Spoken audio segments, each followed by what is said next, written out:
ตั้งแต่วันที่เราได้เป็นเพื่อนกันจากเด็กวันนั้นเนิ่นนานผ่านมาแค่ไหนในความรู้สึกจารึกในห้องหัวใจไม่เคยหวั่นไหวรักษาไว้ด้วยมิตรไมตรี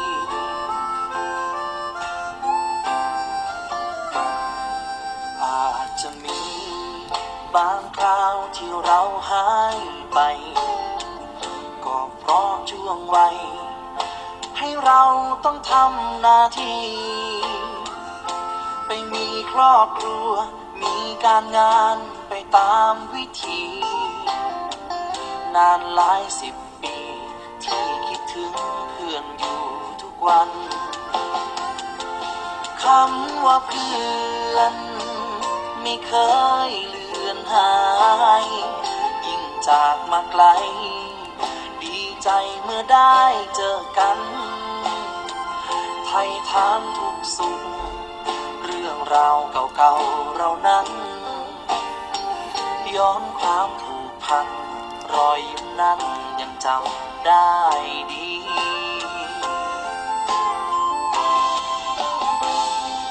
มิตรภาพของเราขอให้คงมันห่วงใยต่อกันสายสัมพันธ์นั้นยังเต็มที่วันนี้เพื่อนเราอายุมากขึ้นทุกปีนับจากวันนี้สัญญากันไม่มีวันลืม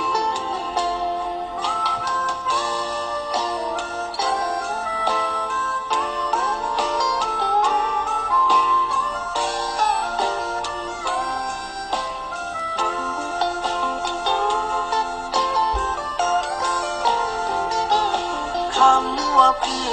อนไม่เคยเลือนหายยิ่งจากมาไกล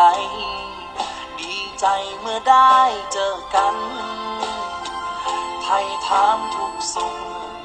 เรื่องราวเก่าๆเรานั้นย้อนความผูกพันรอยยิ้มนั้นยังจำได้ดี